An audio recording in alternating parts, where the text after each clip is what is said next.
آپ یوں سمجھیں کہ جہلم تک، کیونکہ جورسڈکشن ہے کٹک سے جہلم تک انڈیا ہائی کورٹ کی، اس لیے کہہ رہا ہوں، ادروائز تو لاہور تک بھی آپ کہہ سکتے ہیں، اتھارٹی ہے سول اور ریونیو لا میں۔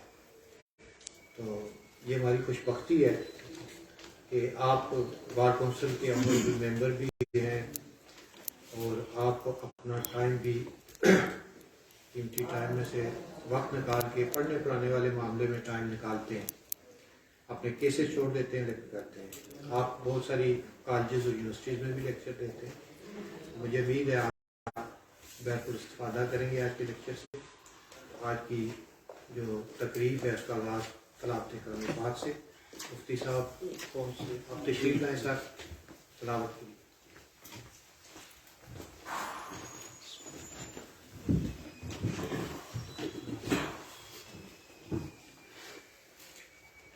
أعوذ بالله من الشيطان الرجيم. بسم الله الرحمن الرحيم.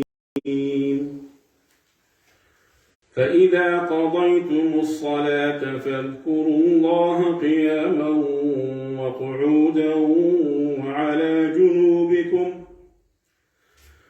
فإذا اطمأننتم فأقيموا الصلاة إن الصلاة كانت على المؤمنين كتابا موقوتا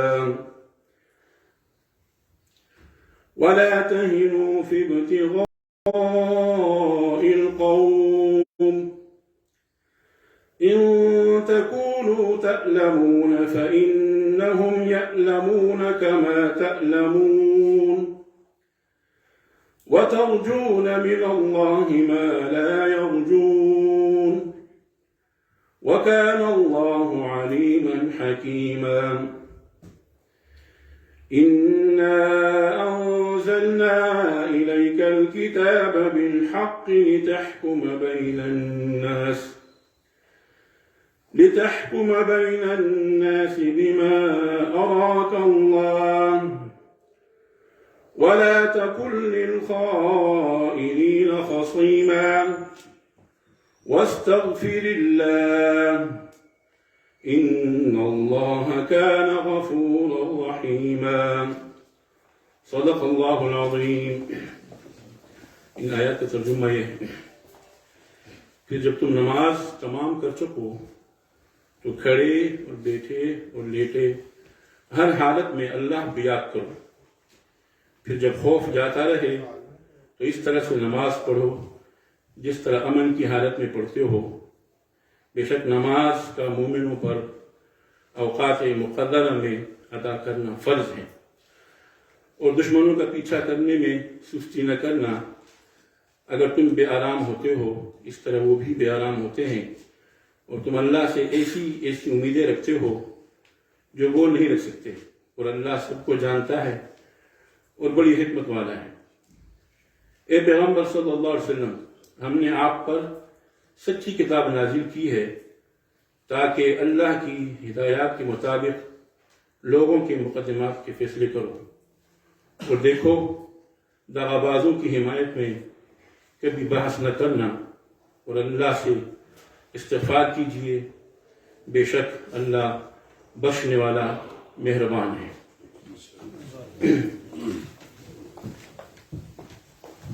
جزاک اللہ ناطر سلیم پور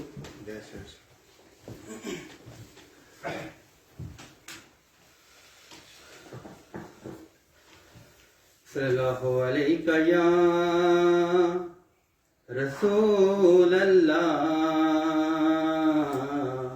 وسلم علیہ یا حبیب اللہ۔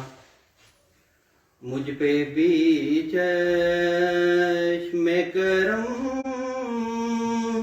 ہے میرے آقا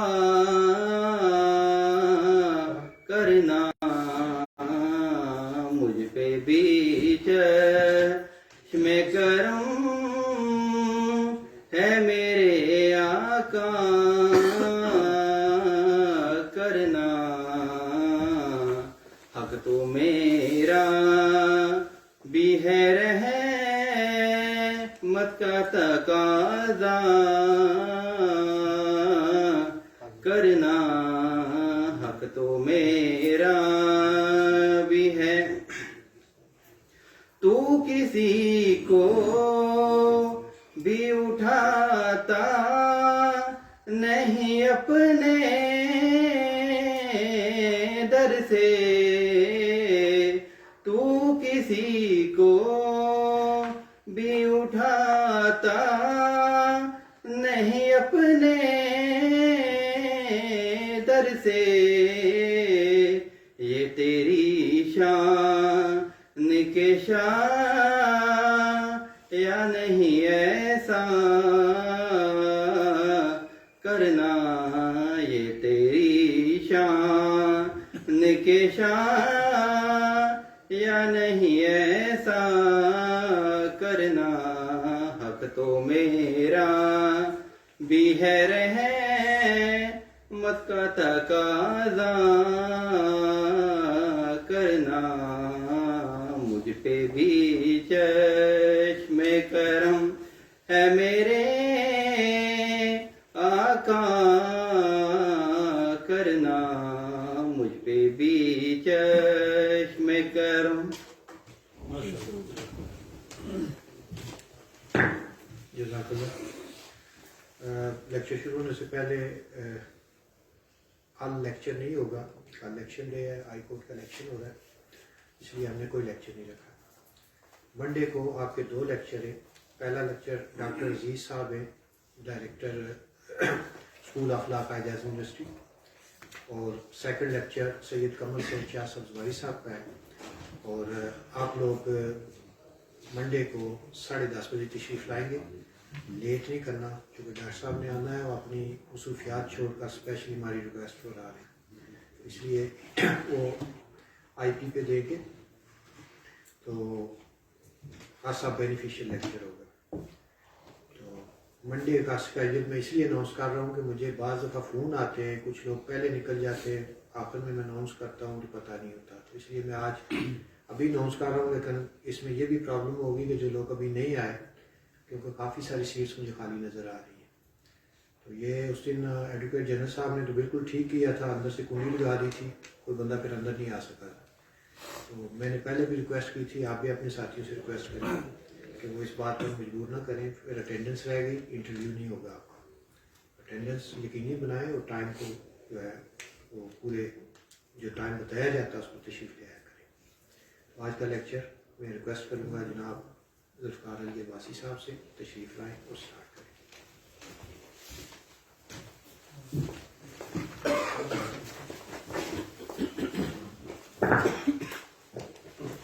اعوذ باللہ من الشیطان الرجیم. بسم اللہ الرحمن الرحیم. آج کا میرا جو سبجیکٹ ہے, جو ٹاپک ہے, overview of code of civil procedure.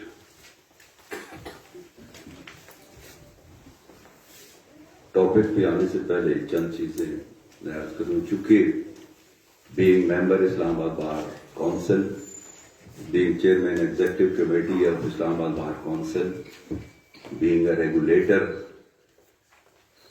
کچھ چیزیں جو ہماری ذمہ داری بھی ہے اور آپ لوگوں کو ایجوکیٹ کرنا اور چونکہ ریگولیٹ کرنا ہوتا ہے بار ایسوسیشنز کو بھی, اور جو ہمارے وکلاء ہیں بار ایسوسیشن میں اور بار کونسل میں جو انرولڈ ہوتے ہیں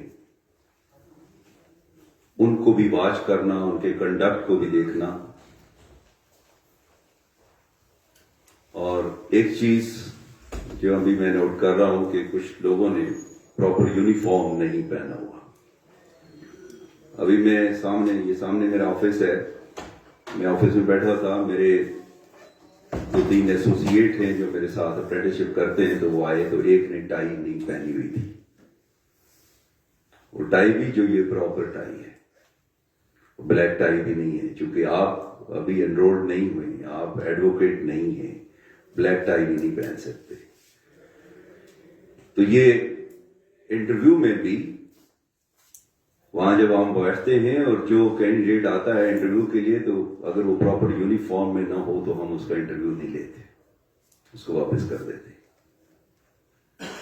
میں نے اپنے ایسوسیٹ سے کہا کہ میں نے کہا جب سے آپ نے میرے ساتھ جوائن کیا آپ نے دیکھا ہے کہ مجھے بغیر یونیفارم کے 33 ایئرز ہو گئے ہیں اس پروفیشن میں۔ مجھے اسلامک یونیورسٹی میں نے پڑھایا ہے، قائد اعظم یونیورسٹی میں نے پڑھایا ہے، راولپنڈی لا کالج میں ایفیلیٹڈ ود پنجاب یونیورسٹی 25 سال میں نے وہاں پڑھایا ہے۔ تو ہائی کورٹ میں ڈیلی میں تمام کیسز میں پیش ہوں، ڈیلی سپریم کورٹ میں پیش ہوتا ہوں، ڈسٹرکٹ کورٹس میں پیش ہوتا ہوں۔ کوئی ایسا جج نہیں ہے جو مجھے نہ جانتا ہو، کوئی ایسا اہلکار نہیں ہے ریڈر نائب قاصد تک کہ جو نہ جانتا ہو۔ تو یہ اکثر لوگ ہیں نہیں سارے جانتے ہیں اس لیے یونیفارم کی کیا ضرورت ہے۔ یہ نہیں ہے کہ شلوار قمیض میں آ جائیں یا پرائیویٹ یونیفارم میں آ جائیں کہ جانتے ہیں مجھے۔ یہ جو آپ کی وردی ہے یہ آپ کی شناخت ہے، اور اس میں یہ گریسفل لگتا ہے۔ یہ میں نے ان کو مثال دی ہے، یہ میں نے کہا آپ کسی آفس میں جاتے ہیں یا اکٹھے کسی فنکشن میں بیٹھے ہوئے ہیں، آپ کے ساتھ ایک آرمی آفیسر یا ایک پولیس آفیسر وردی میں بیٹھا ہوا ہے، آپ تھوڑا سا سائڈ پہ بیٹھیں گے، یار یہ پولیس آفیسر ہے، یہ آرمی آفیسر ہے۔ وہ اس وردی کی وجہ سے، اس وردی کے اندر وہ گریسفل لگ رہا ہے، اس کی شان میں اضافہ ہوتا ہے، اس کے پروٹوکول میں اضافہ ہوتا ہے، وہ ایلیویشن فیل کرتا ہے۔ لیکن وہی آفیسر اگر وہ شلوار قمیض میں ہو، وہی آفیسر کسی پرائیویٹ ڈریس میں ہو، تو وہ ایک عام سب آدمی محسوس ہوتا ہے۔ ایک یہ ہے کہ اس وردی کی آپ نے عزت کرنی ہے۔ میں نے ان کو بتایا کہ ابھی میں نے دن کو 2 شادیوں میں جانا ہے، لیکن پہلے میں نے گھر جانا ہے، یونیفارم اتار کے پرائیویٹ کپڑوں میں نے شادی ہال میں جانا ہے۔ میں آج تک 33 ایئرز میں کبھی مارکیٹ میں اس یونیفارم میں نہیں گیا، کسی دکان پہ سودا لینے کے لیے میں اس میں نہیں گیا، کسی ورک شاپ میں، کسی جگہ پرائیویٹ بزنس میں کبھی بھی یونیفارم میں نہیں گیا۔ یہ اس کی توہین ہوتی ہے۔ تو اس لیے اس یونیفارم کی عزت آپ لوگوں نے کرنی ہے۔ اب سیکنڈ آ جاتے ہیں، چونکہ ہمارا جو رول ہے وہ فادرلی رول ہے، ہم نے جو آپ ہمارے بچوں کی طرح ہیں، اور میں کالجز اور یونیورسٹیز میں بھی جب پڑھا، اب تو میں نے چھوڑ دیا چونکہ مارننگ کلاسز کی وجہ سے وہ ہم افورڈ نہیں کر سکتے، تو ہمارا لیکچرز کے ساتھ ساتھ یہ ایتھکس کے حوالے سے بھی بات ہوتی تھی، اور میں ہمیشہ کرتا ہوں۔ یہ دیکھیں کہ جب جتنا آپ پیچھے چلے جائیں تو آپ کو بڑے بڑے نامور وکیل اور ججز ملیں گے۔ آپ ججمنٹس پڑھیں، زلا صاحب کی ججمنٹس پڑھیں، نسیم حسن شاہ صاحب کی ججمنٹ پڑھیں، شفیع الرحمان صاحب کی ججمنٹ پڑھیں، بے شمار ججز جتنے بھی سپریم کورٹ کے ججز، ان کی آپ ہسٹری دیکھیں، اور جو ٹاپ کے وکیل ہیں ان کی ہسٹری دیکھیں۔ انہوں نے اپنے بڑوں کی، اپنے اساتذہ کی عزت کی، قدر کی۔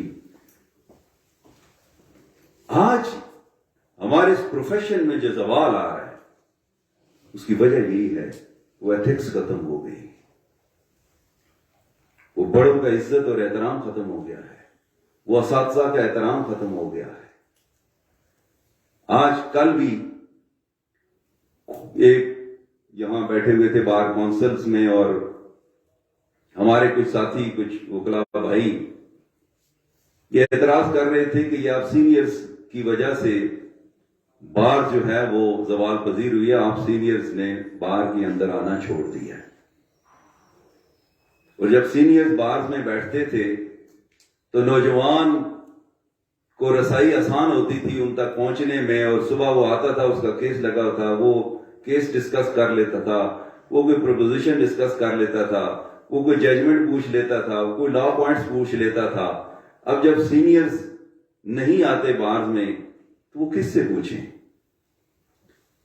میں نے کہا یہ بات ٹھیک ہے کہ جب ہم نے اس بار کو جوائن کیا تو اس وقت میں نے دیکھا تھا کہ بار کہ جو بار روم ہے صبح صبح سارے سینئرز آ کر وہاں بیٹھتے تھے اور پھر نوجوان ان سے گائیڈ لائن لیتے تھے.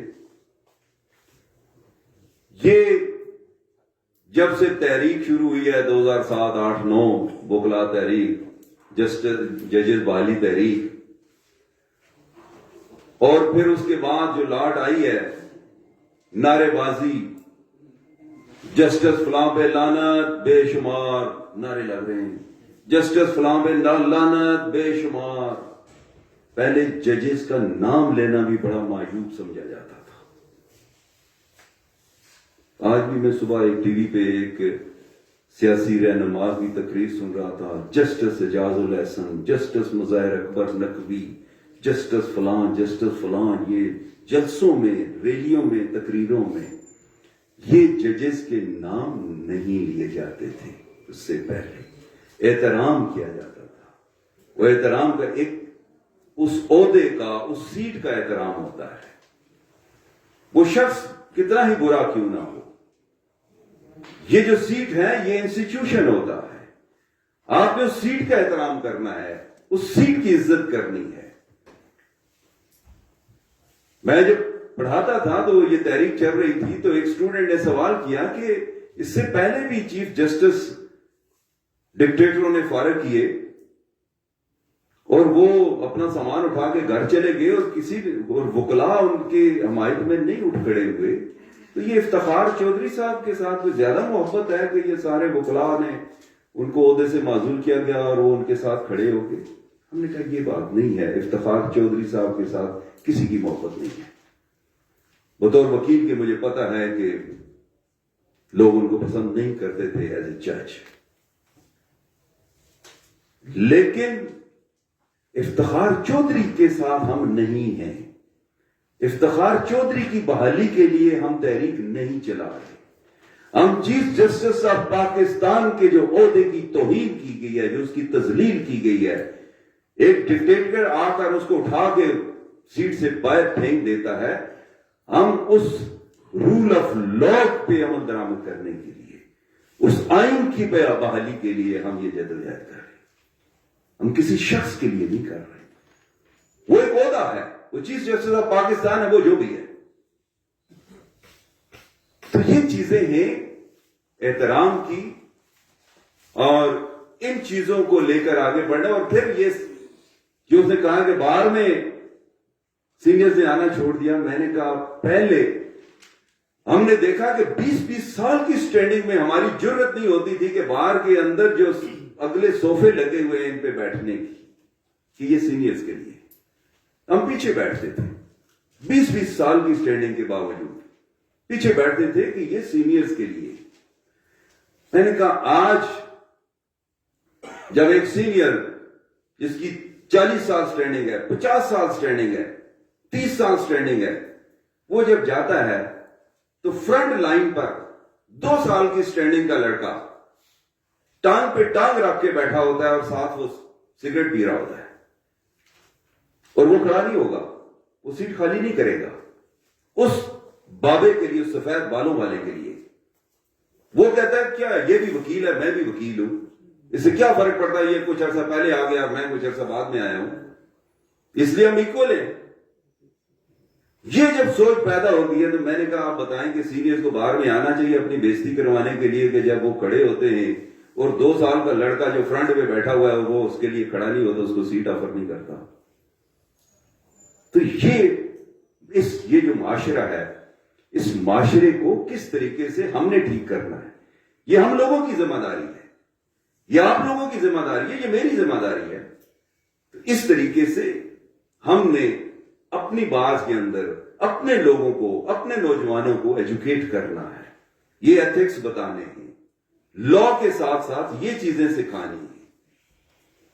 اب دیکھیں یورپ میں وہاں پہلے یہ نہیں ہے کہ وہ کتابیں بستے بھاری بستے جو ہے وہ دیتے ہیں، وہ ان کو یہ چیزیں سکھاتے ہیں، ٹریننگ دیتے ہیں، اور اس کے بعد پھر کتابیں، وہ کہتے ہیں کتابیں پڑھتے رہیں گے ساری زندگی کے، لیکن پہلے یہ ایتھکس سکھائیں، اور یہ چیزیں ان کو سکھائی جاتی ہیں، اس لیے وہ قوم بنتی ہے،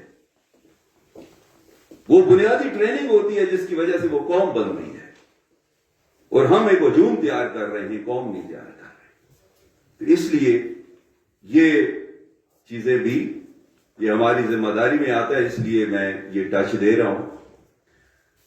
اب اس سے آگے بڑھ کر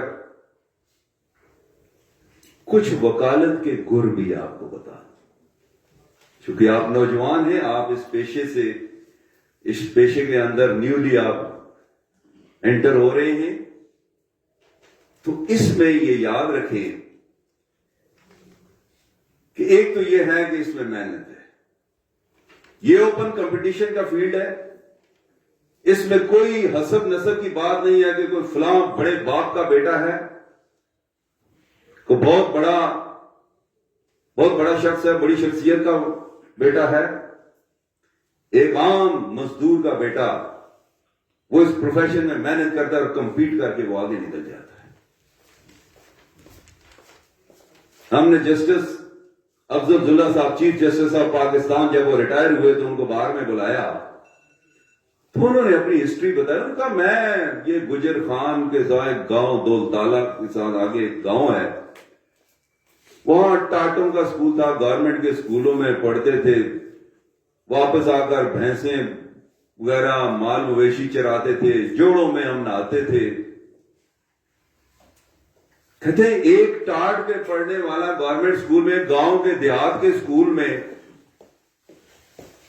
اور والدہ جو ہے وہ سودے کے لیے بیچی تھی، کئی میل پیدل سفر کر کسی دکان پہ جا کر وہ سودا لے کر آتے تھے، بسوں میں دھکے کھا کر جو وہ آگے پھر کالجوں یونیورسٹیوں میں گئے،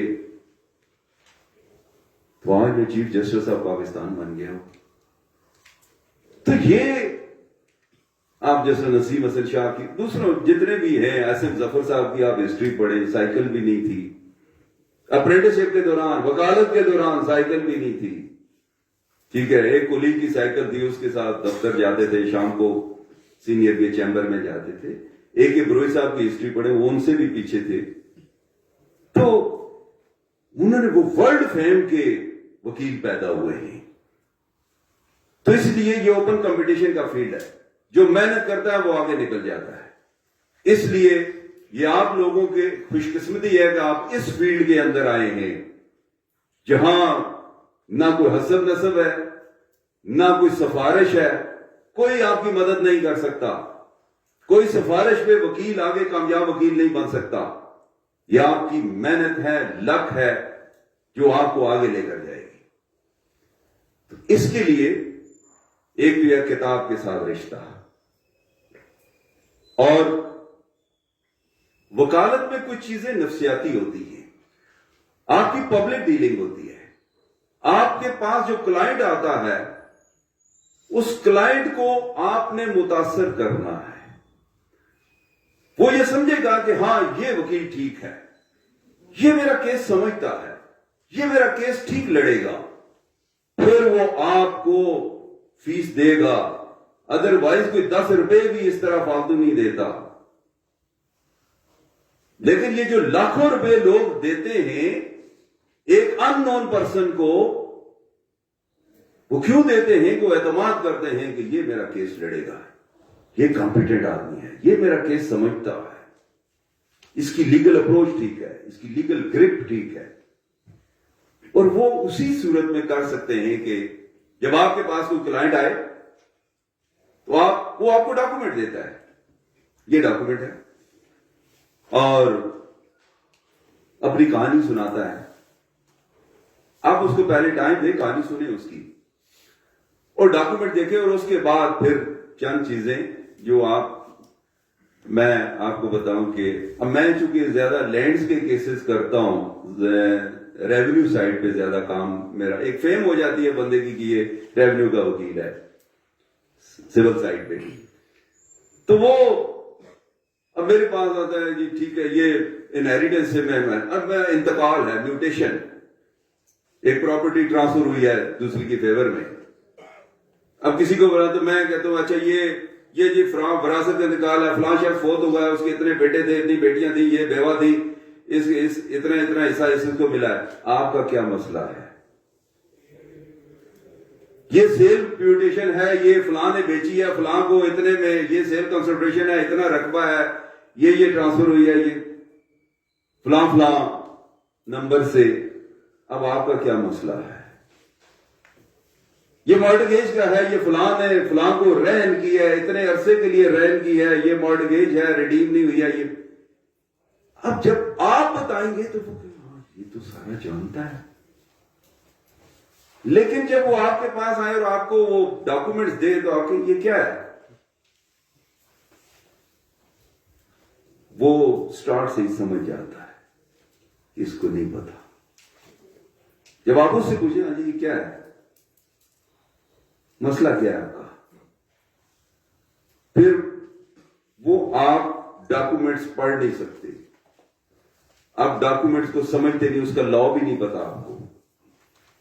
وہ 2-4 باتیں دیکھیں, کلائنٹ بہت سمجھدار ہوتا ہے, جو پیسے دیتا ہے نا بہت سمجھدار ہوتا ہے, سوچ سمجھ کے دیتا ہے. وہ دیکھتا ہے کہ وہ آپ کو پرکھ لیتا ہے کہ یہ کتنا جانتا ہے. پھر وہ کوئی نہ کوئی بہانہ کر کے چلا جائے گا کہ وہ میں نے ڈاکٹر سے ٹائم لیا ہوا تھا, تو میں نے بولنے کل میں آپ کے پاس آؤں گا. وہ کل نہیں آئے گی, نہ وہ کبھی آئے گا آئندہ. تو یہ چیز ہے کہ جب آپ کے پاس کلائنٹ آئے تو آپ کے ذہن میں ہونا کہ میں نے اس کو امپریس کرنا کہ میں سب کچھ جانتا ہوں, اور آپ نے اس کو گائیڈ کرنا ہے. اور اس میں جو بیسک جو لا کے حوالے سے چیزیں ہیں کہ جب آپ کے سامنے وہ ڈاکومنٹس کوئی بھی آتا ہے اور وہ آپ کو کہانی سناتا ہے تو آپ کے ذہن میں فوراً یہ آنا چاہیے کہ فارم آف دی سوٹ کیا ہوگی, میں نے کون سا سوٹ فائل کرنا ہے, میں نے یہ ایگریمنٹ ٹو سیل ہے, سیل پرچیز کا معاملہ ہے, پلاٹ کا یا گھر کا یا جو بھی پراپرٹی ہے. ایک بندے نے وہ سیل آؤٹ کر رہا ہے جو مالک ہے, اور دوسرا پرچیزر ہے, اس نے بیانہ دیا ہوا ہے, اب وہ فلفل نہیں ہو رہا, وہ بے ایمان ہو گیا یا جو بھی ہے, وہ مہنگی ہو گئی ہے پراپرٹی, وہ نہیں دینا چاہتا. اب آپ کے پاس آتا ہے تو آپ نے suit for specific performance of agreement کرنا ہے نا, اور کانٹریکٹ کو, اس کی کنٹریکٹ کو وہ انفورسیبل ہے, اس کی پرفارمنس کے لیے آپ نے جانا ہے اسپیسیفک ریلیف ایکٹ کے تحت. تو وہ آپ کے ذہن میں فوراً فارم آف دی سوٹ کیا ہے, اسپیسیفک پرفارمنس آف کانٹریکٹ, یہ میں نے فائل کرنا ہے. اب اگر آپ کی فارم آف دی سوٹ بھی پراپر نہیں ہے تو ڈیفینڈنٹ سائڈ سے جب ہمیں انگیج کیا جاتا ہے تو ہم کیا آبجیکشن لیتے ہیں اس کی. سب پہلے دیکھیں کہ دعویٰ کیا ہے, اس کی نیچر کیا ہے, نیچر آف سوٹ کیا ہے, فارم آف دی سوٹ کیا ہے. اگر وہ پراپر فارم ڈیکلیریشن ہے آپ نے فائل کر دیا جبکہ اسپیسیفک پرفارمنس کا سوٹ بنتا تھا, مینڈیٹری انجنکشن کا کر دیا ہے, آپ نے ایڈمنسٹریٹو سوٹ فائل کر دیا ہے, بنتا اسپیسیفک پرفارمنس تھا. تو دوسری سائڈ سے ڈیفینڈنٹ سائڈ سے ریٹن سٹیٹمنٹ میں پہلا آبجیکشن یہی آئے گا, the suit of the plaintiff is not maintainable in its present form. اور اس پہ سبسیکوینٹلی ایشو فریم ہوگا اور اس پہ ایویڈنس آئے گی whether the suit of the plaintiff is not maintainable in its present form, OPD, onus of proof on defendant. پھر ڈیفینڈنٹ بتا رہے ہیں ہاں یہ لا ہے, یہ فارم ہونی چاہیے تھی. اب اسی بیس پہ, اسی ایک ایشو پہ, اسی پوائنٹ پہ آپ کا دعویٰ خارج, یہ وکیل کی غلطی کی وجہ سے. اب form of the suit, nature of the suit. Second, forum of the suit کیا ہوگا وہ آپ کو بتا رہے ہیں, اور آپ نے کس فورم پہ جانا ہے. آپ نے سول کورٹ میں جانا ہے, آپ نے بینکنگ کورٹ میں جانا ہے, آپ نے ریونیو کورٹس میں جانا ہے, آپ نے کسی اور فورم پہ جانا ہے. مختلف کورٹس ہیں, مختلف فورم میں. یہ اگر سول کورٹ میں جانا ہے تو یہ سول جج کی جورسڈکشن میں میٹر فال کرتا ہے, یہ ڈسٹرکٹ جج کی جورسڈکشن میں میٹر فال کرتا ہے, یا یہ کانسٹیٹیوشنل ریمیڈی ہم اویل کر سکتے ہیں انڈر آرٹیکل 199 آف کانسٹیٹیوشن, جو ہے وہ ریٹ فائل کر سکتے ہیں ہائی کورٹ میں. یہ آپ نے دیکھنا ہے، اور اس کے بعد پھر یہ دیکھنے کا فورم کہاں جانا ہے. اگر آپ نے رانگ فورم پہ چلے گئے، پہلے یہ لا تھا، اس پہ بہت سی ججمنٹس تھی کہ رانگ فورم پہ آپ نے سوٹ فائل کر دیا، اور بعد میں جب پتا چلا یا دوسری سائڈ سے آبجیکشن آیا کہ یہ فورم پراپر نہیں ہے، اس کورٹ کی یہ جورسڈکشن نہیں بنتی، یہ فلاں کورٹ کی بنتی ہے، ان کو فلاں کورٹ میں جانا چاہیے تھا، یہ اس کورٹ کی جورسڈکشن میں میٹر فال کرتا ہے، وہ آپ وہاں سے وڈرا کرتے ہیں اور پھر پراپر فورم پہ جا کر وہ سوٹ فائل کرتے ہیں. تو اس پہ لمیٹیشن کے حوالے سے پہلے لا یہ تھا کہ وہ لمیٹیشن کنڈون ہو جائے گی. آپ سیکشن 5 آف لمیٹیشن ایکٹ کی اپلیکیشن فائل کرتے تھے ساتھ، application under section 5 of limitation act for the condonation of delay, تو وہ ڈیلے کنڈون ہو جاتی تھی. اس پہ یہ ججمنٹس تھیں کہ یہ چونکہ وکیل کی غلطی ہے، اور وکیل کی غلطی کی وجہ سے پارٹی کو پینلائز نہ کیا جائے. وہ بندہ تو وکیل کے پاس آیا، اس کو دیا، اب آگے وکیل نے دیکھنا ہے کہ میں نے کہاں یہ دعویٰ دائر کرنا ہے. اس نے تو قانون نہیں پڑھا ہوا، اس کو تو پتا نہیں ہے کہ یہ دعویٰ کہاں پہ کرنا ہے، اس لیے اس کی غلطی نہیں ہے، یہ وکیل کی غلطی ہے، لہٰذا یہ ڈیلے کنڈون کر دی جائے، اور نارملی وہ کنڈون کر دی جاتی تھی. لیکن یہ یاد رکھیں کہ اب یہ سیٹلڈ ویو ہے up to the level of apex court of the country. اس پہ بے شمار سپریم کورٹ کی ججمنٹس موجود ہیں کہ رانگ فورم پہ جو جائیں گے ڈیلے کنڈون نہیں ہوگی، لمیٹیشن ہٹ کرے گی. تو آپ ٹیکنیکلی ناک آؤٹ ہو گئے کہ آپ لمیٹیشن کی گراؤنڈ پہ ٹائم بارڈ ہو گیا آپ کا کلیم، آپ نے وہاں ٹائم جو ضائع کیا، اب آپ کا کلیم ٹائم بارڈ ہو گیا. تو اسی لمیٹیشن کی گراؤنڈ پہ فارغ میرٹس پہ آپ کو نہیں سنا جائے گا. تو اب سپریم کورٹ یہ کہتی ہے، جو ججمنٹ سے وہ کہتے ہیں کہ یہ وکیل کی غلطی ہے، اور پارٹی کو چاہیے کہ وہ وکیل کے خلاف ڈیمیجز کلیم کرے، وکیل کے خلاف دعویٰ کرے، ڈیمیجز کلیم کرے جو اس کا نقصان ہوا ہے اس وکیل کے اس ایکٹ کی وجہ سے، اس غلطی کی وجہ سے. اس کو لا پتا ہونا چاہیے. تو اس طرح آپ کے ذہن میں یہ لمیٹیشن. پھر کورٹ فی، اب دیکھ رہے ہیں ایگریمنٹ ہے، اگر اس میں ٹوٹل سیل کنسیڈریشن بھی مینشن ہے، مالیت لکھی ہوئی ہے، اس کے مطابق کتنی کورٹ فی لگتی ہے. اسلام آباد میں تو آپ خوش قسمت ہے، اگر پریکٹس کرتے ہیں تو یہاں 3,500 روپے، پہلے 3,000 تھی، اب وہ ہائی کورٹ کی justice Noor Allah can Qureshi صاحب کی ججمنٹ ہے، اس میں جو کیلکولیشن کی گئی ہے اس کے مطابق 3450 روپے یہ کیلکولیٹ کی گئی. یہ میکسیمم کورٹ فی ہے اسلام آباد میں. پنجاب میں کریں گے تو وہاں 15,000 ہے. وہ 33 وہ کر دی گئی تھی، ₹33 اسٹیمپ پیپر، وہ چیلنج ہو گیا، اس لیے وہ ابھی 15,000 ہی ہے. اگر وہ ختم ہو گیا تو پھر 33,000 ہو جائے گی. اس طرح ڈفرینٹ پروونسز میں ڈفرینٹ وہ ہے اس کی کورٹ فی کے حوالے سے. لیکن سب سے کم کورٹ فی جو ہے وہ اسلام آباد میں ہے، سب سے کم 3,500 3450 روپے. آپ اسٹامپ پیپر بھی جو لیتے ہیں، یہاں 4 روپے کا اسٹامپ پیپر ہے سب سے کم اسلام آباد میں. آپ پنڈی میں جائیں نا، آپ پنجاب میں جائیں، KPK میں جائیں، 20 روپے سے کم اسٹامپ پیپر بھی نہیں منیمم. یہاں منیمم 4 روپے.